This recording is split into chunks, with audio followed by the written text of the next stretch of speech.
America ने Iran के साथ वॉर शुरू कर दी है और ईरान के सुप्रीम लीडर खमीनी इस स्ट्राइक में मारे गए हैं और बदले में ईरान ने पूरे के पूरे मिडिल ईस्ट में अटैक करना शुरू कर दिया है।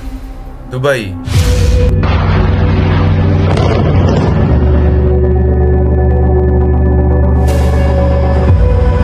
बहरीन, कतर, इजराइल,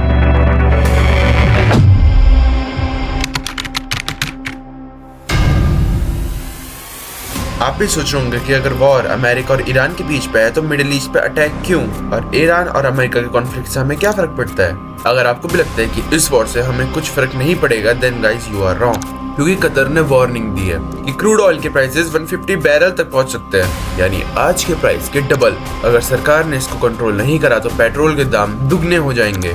ईरान के रास्ते लिटरली जल रहे हैं। यह है अमेरिका की ऑयल डीमो स्ट्रेटेजी, जहां पर अमेरिका सिर्फ मिलिट्री बेसिस पे नहीं बल्कि ईरान की इकोनॉमी जैसे ऑयल पर भी अटैक करता है, ताकि ईरान का इकोनॉमिक बेस ही काट दिया जाए, ईरान इकोनॉमिकली डिस्ट्रॉय हो जाए और फिर वापस कभी भी खड़ा ही नहीं हो पाए।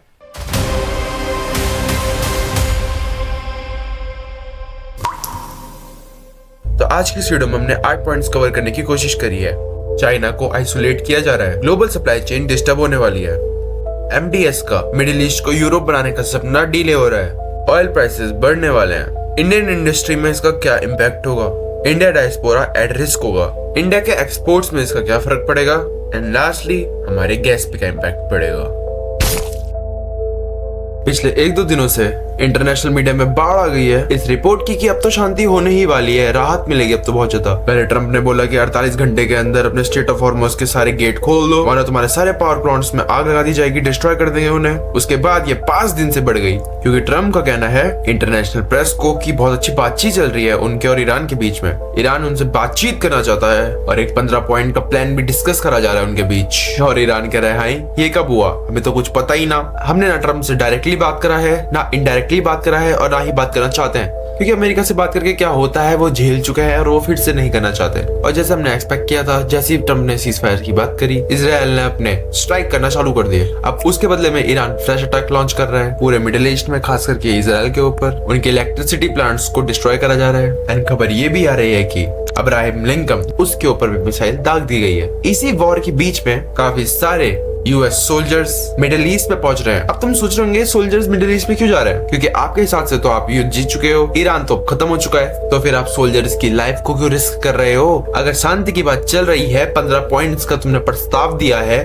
तो फिर क्यों भेजे जा रहे हैं तुम्हारे सोल्जर्स मिडिल ईस्ट में अपनी लाइफ को रिस्क करने के लिए। कहीं ना कहीं व्हाइट हाउस में खतरनाक वाले नशे चल रहे हैं, जहाँ पे बुढ़ा पागल हो गया है, खुद से बातें कर रहा है, खुद ही बोल रहा है हम जीत गए हैं, खुद ही बोल रहा है कि ईरान ने भी बोल दिया है कि भाई वॉर खत्म करो, फिर भी बावजूद इन सब के अपने बंदे भेजे जा रहा है। इससे साफ साफ पता चलता है कि ट्रम्प की हो चुकी है उम्र, अभी बुढ़ा सटे आ गया, क्योंकि ईरान ने तो सब कुछ सख्त मना कर दिया है। उसने कहा कि हम कुछ भी नेगोशिएट नहीं करेंगे, हम बिल्कुल अपने रिस्ट्रिक्शंस पे अड़े हैं। बुढ़ा सच्ची का पागल हो चुका है, करीबन 1 से 1.5 महीना होने को आ चुका है इस युद्ध को होकर। ट्रम्प अपना अलग लगा हुआ है कि हम जीत गए, biggest victory in the world, biggest victory in the history. लेकिन मैं अगर तुम्हें सच बताऊं तो ये बिगेस्ट एम्बैरेसमेंट होगी अमेरिका के लिए in the history of war. अब यहाँ पे मेरे को ना कभी बार लगता है कि यार ये ट्रम्प जानबूझ के ऐसे दिखा रहा है कि वो बेवकूफ है, लेकिन वो कुछ षड्यंत्र रच रहे हैं, या फिर वो चाहते हैं सच्चाई जानना, लेकिन उसके आसपास वाले भी इतने बेवकूफ हैं कि बुड्ढे को सच जानना ही नहीं है। Was one for the history books, truly. And it's because we have a president of the United States that when he sends his warfighters out to fight,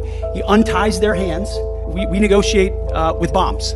You have a choice as we loiter over the top of Tehran, as the president talked about your future. The president has made it clear that you will not have a nuclear weapon. अगर यही बात है कि अगर तुम जीत गए हो तो अभी तक स्टेट ऑफ हॉर्मुज़ बंद क्यों है, ईरान अभी भी बमबारी क्यों कर रहा है, रीजन दो। अगर इतना ही सब कुछ है कि तुम जीत चुके हो तो तुम $200 मिलियन काय के लिए मांग रहे हो वॉर को फंड करने के लिए। बाकी कंट्रीज को क्यों बोल रहे हो कि भाई हमारे साथ जुड़ो तुम इस वॉर में जीतने के लिए। तुम्हारे नेटो ने तो हाथ खड़े कर दिया कि भैया हम तो बस फंड कर सकते हैं और कुछ नहीं करेंगे। है क्या फायदा तुम्हारा ऐसा बोल के कि तुम वॉर जीत चुके हो, तुमसे खुद की शिप्स तो संभली नहीं जा रही, तुम्हारा एयरक्राफ्ट कैरियर उन्होंने उड़ा दिया और झूठ इतने कॉन्फिडेंस में बोल रहे हैं कि भाई हम तो जीत गए हैं। सच्चाई ये है कि पॉलिटिक्स में तुम झूठ को छुपा सकते हो, लेकिन वॉर में सच्चाई नहीं छुपती।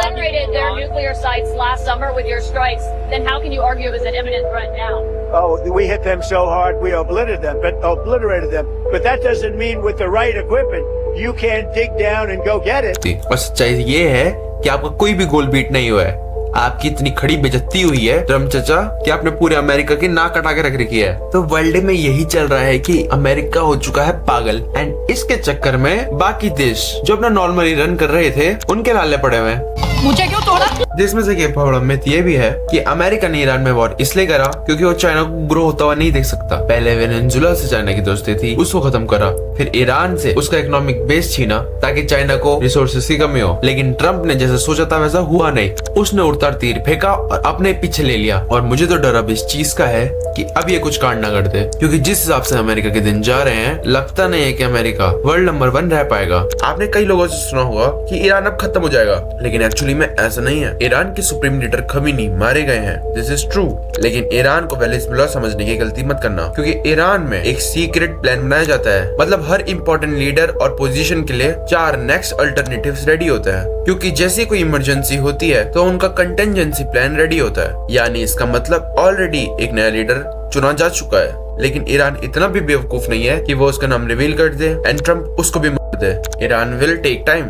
अब यहाँ पे ये भी समझने की गलती मत करना कि खमनी गया तो ईरान में डेमोक्रेसी आ जाएगी, क्योंकि पहले आप ये वीडियोस देखिए। ये वीडियो अमेरिका के टाइम स्क्वायर का है, जहाँ पे अमेरिकन लोग खुद खमनी को सपोर्ट कर रहे हैं। टाइम स्क्वायर में खड़े होकर शेम और स्टॉप इजराइल वॉर के नारे लगा रहे हैं। ईरान में भी ऐसी खमनी सपोर्टर्स आज भी है, और इंडिया के जम्मू कश्मीर में भी लोग बड़ी तादाद में शोक मना रहे हैं, जबकि हमारा इससे कुछ मतलब ही नहीं है। कुछ लोग अभी भी चाहते हैं कि ईरान में डेमोक्रेसी आए, लेकिन खमनी के बाद भी ईरान में IRGC बाकी है। IRGC यानी इस्लाम रेवोल्यूशनरी गार्ड कोर, जिन्होंने सुप्रीम लीडर को मारने की कसम खाई है। वो कहते हैं कि वो ईरान का सबसे खतरनाक ऑपरेशन कंडक्ट करने जा रहे हैं। अभी ऑपरेशन क्या हो सकता है इसके बारे में सिर्फ अनुमान ही लगाया जा सकता है, जिसमें से कि एक पॉसिबिलिटी ये है कि ईरान के आसपास US नेवी फ्लीट्स हैं जिन्होंने ईरान को सराउंड करा है। हो सकता है कि अगला अटैक इन नेवल फ्लीट्स में हो। ईरान ने कहा है कि उसने अभी तक अपने डेंजरस वेपन दिखाए भी नहीं है। वर्ल्ड वॉर 2 के टाइम पे भी जापान ने अमेरिका के फ्लीट्स पर हमला करा था और अमेरिका वर्ल्ड वॉर 2 में एंटर हो गया था। और ऐसा लगता है कि अब ईरान हिस्ट्री रिपीट करने जा रहा है, क्योंकि अगर ईरान अटैक करता है और अटैक सक्सेसफुल होता है तो अमेरिका वर्ल्ड वॉर 3 की चपेट में हम सबको ढकेल देगा। ईरान को देख के यही लगता है कि जब तक कोई देश मिलिट्री और इकोनॉमिकली पावरफुल नहीं बन जाता वो दूसरे देशों का गुलाम ही रहेगा। काफी लोग ये सोचते हैं कि ईरान का मिडिल ईस्ट पे अटैक करना ये ईरान की एक बेवकूफी थी। अमेरिका के अटैक के बाद ईरान ने मिडिल ईस्ट के अलग अलग देशों पे अटैक करना शुरू कर दिया है। ये वीडियोस देखिए, सोशल मीडिया में ऐसी वीडियोस काफी ज्यादा वायरल हो रही है। इनमें से कुछ देश अमेरिका के दोस्त थे तो कुछ देश दोनों से न्यूट्रलाइज थे, लेकिन ईरान ने इस अटैक के साथ पूरे मिडिल ईस्ट को अमेरिका की तरफ ढकेल दिया है। लेकिन सोचने वाली बात यह है, क्या इस बारे में ईरान को पता नहीं था? ऑफ कोर्स पता था, लेकिन एक्चुअली में ईरान दुनिया का कनेक्शन खत्म करना चाहता है। दुबई इंटरनेशनल एयरपोर्ट दुनिया का सबसे बड़ा कनेक्टिंग एयरपोर्ट माना जाता है, जहाँ से हर हफ्ते 8,500 फ्लाइट्स कवर होती हैं। और अब UAE ने अपनी एयर स्पेस बंद कर दिया है। इंडियन एयरलाइन जैसे इंडिगो, एयर इंडिया, आकाश एयर ने मिडिल ईस्ट के सारी फ्लाइट्स कैंसिल कर दी है। गल्फ देशों ने अपना एयर स्पेस इंडेफिनेटली बंद कर दिया है।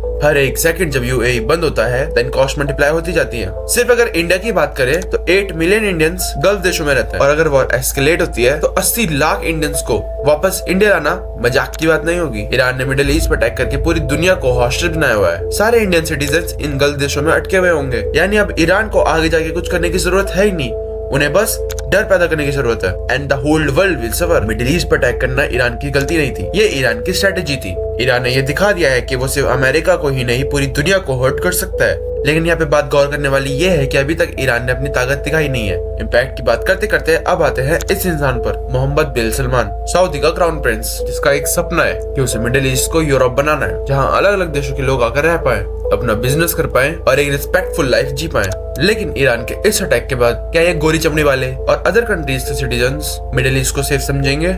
ईरान अपने वॉर पे पूरी दुनिया को इवॉल्व कर सकता है, क्योंकि ईरान स्टेट ऑफ हॉर्मोज को कंट्रोल करता है। यह स्टेट ऑफ हॉर्मोज 33 किलोमीटर का एक छोटा सा एरिया है जो ईरान, ओमान और UAE के बीच में है। और इस पतले से रास्ते में दुनिया का 20% ऑयल रिजर्व जाता है। 17 मिलियन बैरल्स ऑफ ऑयल हर दिन का।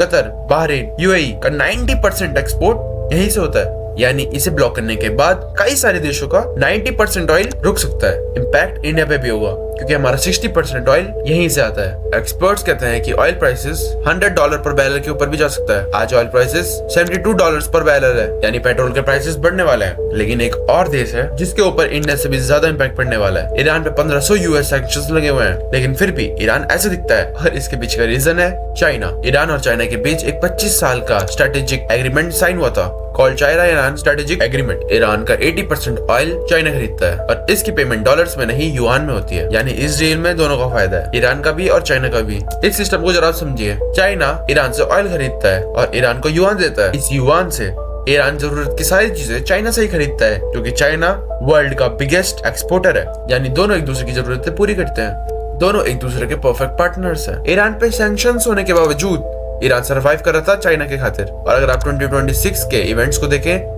तो आपको एक पैटर्न समझ आ जाता है। ये वॉर सिर्फ यूएस और ईरान के बीच में नहीं है, ये अटैक सीधे चाइना की जियोपॉलिटिकल एलाइज में पड़ता है। पहले वेनेजुएला पे अटैक हुआ और चाइना का ऑयल सप्लाई काट दिया गया, और अब ईरान पर। चाइना दुनिया का सबसे बड़ा ऑयल इंपोर्टर है, यानी अगर चाइना के पास किसी चीज की कमी है तो वो सिर्फ ऑयल है। अब चाइना और रशिया के बीच में तो जय वीरों का नाता है, उनकी दोस्ती को तोड़ना तो इम्पॉसिबल है, लेकिन बाकी ऑयल पार्टनर्स को काटा जा रहा है चाइना को आइसोलेट करने के लिए। और अगर तेल की बात हो रही है तो असर उस हर देश पे पड़ेगा जो ऑयल इंपोर्ट करता है। इंटरनेट पे जब खबर आई कि इजराइल ईरान पर अटैक कर रहा है तो एक फैमिलियर वीडियो मैसेज ब्रॉडकास्ट हुआ। इंडियन एम्बेसी ने 14 जनवरी को सारे इंडियंस को चेतावनी दी कि आप ईरान से जल्दी निकल जाओ, वहाँ पर एक सिक्योरिटी रिस्क है। लेकिन क्या हमारे प्यारे इंडियंस वहाँ से निकले? नहीं। 23 फरवरी को भी एक और बार एडवाइजरी दी गई कि प्लीज आप वहाँ से निकल जाइए, वॉर स्टार्ट होने वाली होगी। और रिमेम्बर फरवरी, यानी जब ईरान पर सारे प्रोटेस्ट हो चुके थे, तब भी हमारे प्यारे इंडियंस को इतना अकल नहीं आई कि समय रहते निकल लो। लेकिन हमारे महाज्ञानी स्टूडेंट्स निकले कदापि नहीं, क्योंकि तब उन्हें अपनी जान से ज्यादा इम्पोर्टेंट उनकी पढ़ाई लगी। Iran, we are safe here. The university is fulfilling all our demands. So please, the parents do not panic. लेकिन जब बम्स फाइनली गिरे तब हमारे स्टूडेंट्स का मलमूत्र निकल गया और सिंपैथी वीडियोस चालू हो गई कि हमें बचाइए, हमें ऐसे इवैक्यूएट करिए। After the martyrdom of Supreme Leader Ayatollah Khamenei, the situation in Iran is getting more worse. Indian medical students are very tensed as they are hearing the sound of explosions near their hostels, and also the hostel authority in some universities like IUMS and Shahid Bhishti, they are telling the students to leave as soon as possible. Now we are requesting the Ministry of External Affairs to evacuate the Indian citizens from Iran as soon as possible. Hi everyone, I'm an Indian student and currently I'm in Tehran. The situation here feels really worst and uncertain. We really don't know what's gonna happen next. We're really grateful that the Government of India and the Ministry of External Affairs are in discussion for our safety. But in the times like these, speed matters a lot. I'm not even able to say these things because the airstrikes are happening and it's getting really worse for us. We just request for the quicker and clear evacuation as soon as possible. Please do not wait for the situation to get worse. Just help us. Just get us out of here as soon as possible. अब यहाँ पे मेरे कुछ सवाल है। जब Indian embassy बार बार आपसे कह रही थी कि निकल लो समय रहते, तब तो मेरे प्यारे भाई और बहनों को वहाँ पे पढ़ाई करनी थी, उनके लिए अपनी जान से ज्यादा पढ़ाई इंपॉर्टेंट थी। अब क्या हो गया?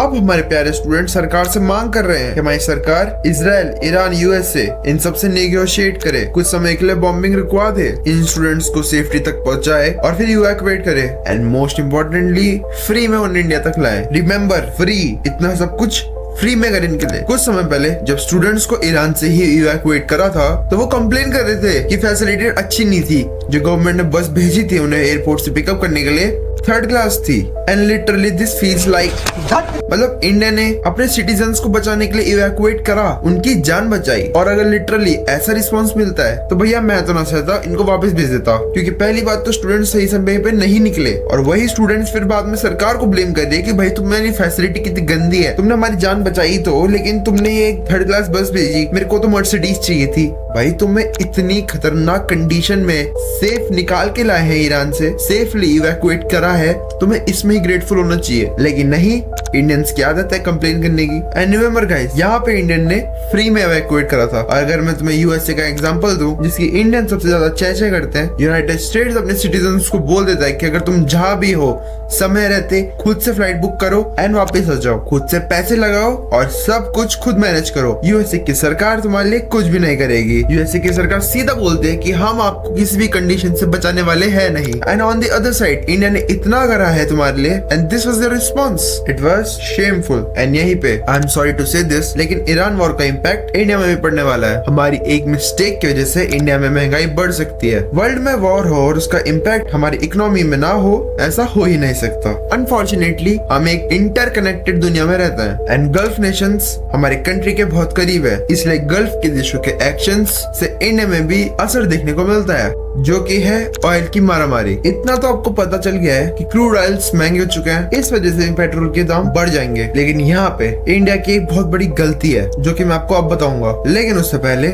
जो भी लोग सोच रहे हैं कि पेट्रोल के दाम बढ़ने दो, मेरा उससे क्या फायदा, ना ही मेरे पास गाड़ी है और ना ही मैं पेट्रोल यूज करता हूँ, then my friend you are wrong. आप खाना तो खाते होंगे, लेकिन वो खाना आपके ग्रोसरी स्टोर तक आता कैसे है? ट्रांसपोर्ट होके। यानी अगर पेट्रोल के प्राइसेस बढ़ेंगे तो ट्रांसपोर्ट के प्राइसेस भी बढ़ेंगे एंड अल्टीमेटली आपके खाने के प्राइसेस भी बढ़ेंगे। पेट्रोल के प्राइसेस का इन्फ्लेशन से डायरेक्ट कनेक्शन होता है और यहाँ पे इंडिया की एक बहुत बड़ी मिस्टेक हुई है। Let me explain now. International energy agency का अगर डाटा देखें तो तुम्हें पता लगेगा कि कौन से देशों के पास कितना ऑयल स्टॉक रिजर्व बाकी है। जैसे जापान के पास 260 days, Singapore 225 days, south Korea 210 days, US 200 days. यानी इन सारे देशों के पास इतना ऑयल रिजर्व में है कि अगर 6 महीने ऑयल इंपोर्ट ना भी करे तो भी उनका काम चल जाएगा। जिसके बाद आता है चाइना 104 डेज, जर्मनी और फ्रांस 90 डेज, यूके 85 डेज। इन कंट्रीज के पास भी लगभग 3 महीने का स्टॉक है, लेकिन इंडिया के पास सिर्फ 25 दिन का और पाकिस्तान के पास 3 दिन का। यानी क्या इसका मतलब ये है कि 25 दिन बाद आपको पेट्रोल नहीं मिलेगा? देन लेट मी करेक्ट,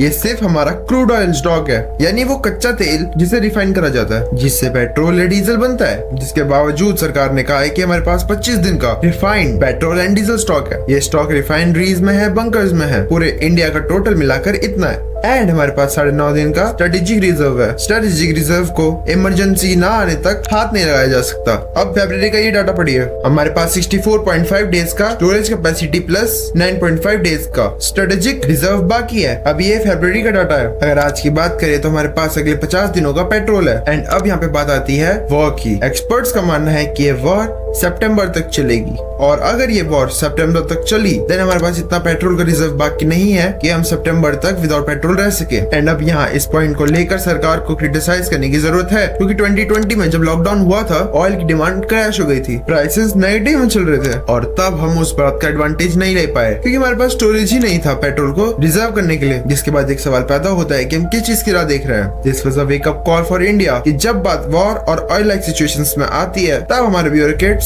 हाथ खड़े कर देते हैं, क्योंकि इनसे हुए डिलेस हम अफोर्ड नहीं कर सकते, क्योंकि एट द एंड हमको ही इनके हुए डिलेस और प्रॉब्लम से फेस करना पड़ता है। एंड अब बात करते हैं इंडस्ट्री के इम्पैक्ट्स की, जिसमें से कि पहला तो आपको पता ही है ट्रांसपोर्ट, बस, truck, tempos, army vehicles, police vehicles, ambulance, ये सारे व्हीकल्स ऑलमोस्ट पेट्रोल या डीजल पे ही चलते हैं। जिसमें कि लकीली हमारी ट्रेन्स मेजरली इलेक्ट्रिफाइड हो चुकी हैं, लेकिन इन सारे सेक्टर्स में इश्यूज आ सकते हैं, जिसमें कि सबसे ज्यादा इंपॉर्टेंट होगा ट्रेवल इंडस्ट्री, क्योंकि flights will be impacted. Flights सिर्फ एक स्पेशल फ्यूल पे चलते हैं कॉल्ड एविएशन टर्बाइन फ्यूल्स, जो कि एक क्रूड ऑयल का प्योर फॉर्म होता है। फ्लाइट के फ्यूल्स में ऑलरेडी हाई टैक्सेस है एंड ऑयल क्राइसिस के वक्त इसके प्राइसेस आसमान छूने लगेंगे और अगर बेस प्राइस बढ़ेगी तो टैक्सेस भी बढ़ेंगे, विच मींस डोमेस्टिक ट्रैवल्स की टिकट महंगे होने वाले हैं। एंड क्रूड ऑयल सिर्फ ट्रांसपोर्ट सेक्टर पे यूज नहीं होता और भी कई सेक्टर्स में डिमांड होती है। For example plastic. प्लास्टिक सिर्फ एक सिंगल यूज प्लास्टिक नहीं होता, प्लास्टिक हर और छोटी से छोटी जगह पे यूज होता है जो तुम सोचते होंगे कि यहाँ तो जरूरत पड़ती नहीं होगी, जैसे कि मेडिकल डिवाइसेस की मैन्युफैक्चरिंग, ऑटोमोबाइल इंडस्ट्री, इलेक्ट्रॉनिक्स, सारे के सारे इंडस्ट्रीज के प्राइसेस बढ़ेंगे। And at the same point crude oil के डेरिवेटिव्स जैसे नायलॉन, पॉलिएस्टर, एक्रेलिक फैब्रिक में यूज होता है, जिनके दाम भी बढ़ेंगे। पेंट्स, रेजिन्स, ये सब क्रूड ऑयल के ऊपर डिपेंडेंट होता है, जिसका मतलब छोटी से छोटी, बड़ी से बड़ी इंडस्ट्री पे इनका इम्पैक्ट होगा। The next industry with affected by oil is automotive industry, जैसे कि टायर्स, जो कि एक स्पेशली मटेरियल पे यूज होता है, वो भी क्रूड ऑयल से बनता है। लुब्रिकेंट्स और अदर मोटर ऑयल्स भी क्रूड ऑयल से ही आता है। कंस्ट्रक्शन इंडस्ट्रीज में भी इसका इम्पैक्ट आने वाला है, चाहे वो रोड कंस्ट्रक्शन हो या फिर प्लास्टिक के पाइप जो घरों में यूज होते हैं, सारे के सारे क्रूड ऑयल से जुड़े हुए हैं। जिसमें से एक वैलिड पॉइंट ये भी है कि काफी सारी कंपनीज और फैक्ट्रीज में डीजल जनरेटर्स होते हैं, क्योंकि इंडिया में लाइट का आना जाना आम लगा रहता है, लेकिन ऑयल के प्राइसेस बढ़ने से फैक्ट्रीज विल आल्सो सफर, जिस वजह से सिर्फ डीजल जनरेटर्स में डिपेंड हो जाना कंपनीज के लिए अनरिलायबल हो जाता है। इस क्राइसिस को देख कर ये रिमाइंडर हमको मिलता है कि हम तेल पर कितना ज्यादा डिपेंडेंट है। जिन इंडस्ट्रीज के बारे में हम सोचते भी नहीं, उस इंडस्ट्रीज तक हमको ऑयल की जरूरत पड़ती है। अब बात कर लेते हैं इंडिया के एक्सपोर्ट्स के बारे में। स्टेट ऑफ हॉर्मोज में एक ट्रैफिक जैम लगा हुआ है, कुछ इस तरह से। सरप्राइजिंगली आज भी हार्डली यहाँ से कोई शिप गुजर रही है। बार बार हमें मीडिया कन्विंस करने की कोशिश कर रहा है कि शिप तो सेफ है, लेकिन एक्चुअली में सबके मन में एक डर है। ब्लूमबर्ग कहता है कि कोई भी शिप यहाँ से क्रॉस नहीं कर पाएगी। कुछ दिन पहले